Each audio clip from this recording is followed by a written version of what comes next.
ആരാ ഇതിനകത്ത്? കുറെ നേരമായല്ലോ. എടാ സന്തോഷം, ഒന്നും കൂടെ ഇറങ്ങാൻ. എന്തിനാ ചേട്ടൻ രാവിലെ കിടന്ന് കയറ് പൊട്ടിക്കുന്നത്? അപ്പൊ നീയല്ലായിരുന്നു ഇതിനകത്ത്? അച്ഛനായിരിക്കും. അച്ഛനോട് ആര് പറഞ്ഞു എന്റെ ബാത്റൂമിൽ കയറാൻ? നിന്റെ ബാത്റൂമിൽ കയറിയാൽ എന്താ? അച്ഛന് മൂത്രം പോകത്തില്ലേ? ബഹളം വെക്കണ്ട. സ്റ്റേറ്റ് അവാർഡ് കിട്ടിയ നടി അതിനകത്ത്. അവരതിനകത്ത് എന്ത് ചെയ്യാ? ബാത്റൂമിൽ കയറി എന്താ ചെയ്യാ? 1.5 മണിക്കൂറായല്ലോ കയറിയിട്ട്. 1.5 മണിക്കൂറായോ? പിന്നെ ഞാൻ അരി പഠിച്ചോണ്ടിരുന്നപ്പോ കയറിയതാ. പുട്ടും ഉണ്ടാക്കി പപ്പടവും കാച്ചി കഴിഞ്ഞു. കുഴപ്പമായോ ദൈവമേ? ഒന്നുകൂടി ഒന്ന് വിളിച്ചു നോക്കടാ.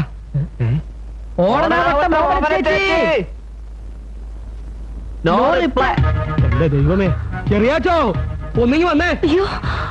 എന്നതാ ചെറിയാച്ചോ, ആ ഓടനാവട്ടെ ഓമന കക്കൂസി കയറി ഓടാമ്പലിട്ടിട്ട് 1.5 മണിക്കൂറായി. വിളിച്ചിട്ട് ഒരനക്കവും ഇല്ല. അയ്യോ, എനിക്ക് സംശയിക്കണ്ട, ആത്മഹത്യ. നോക്കി നിൽക്കാതെ പോലീസിൽ അറിയിക്ക്. എന്റെ കർത്താവേ, 1-ാം പ്രതിയാ. എന്റെ ദൈവമേ, വിളിക്കാൻ വരട്ടെ. വന്നേ ചെറിയാച്ച. അടി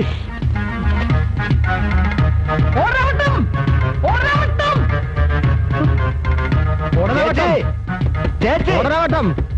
അപ്പോഴേ ഞാൻ പറഞ്ഞതാ ഈ ഇളവിനെ തന്റെ വീട്ടിൽ നിർത്തിയാ മതി. ഇന്ന് ആണുങ്ങൾ വരുത്തി വെക്കുന്ന പോലെ തലവേദന നോക്കണേ. അറിഞ്ഞുകൂടാ. എന്താ ഇവിടെ ഒരു ബഹളം? നിങ്ങൾ ആ പെണ്ണെടുക്കുമായിരുന്നു.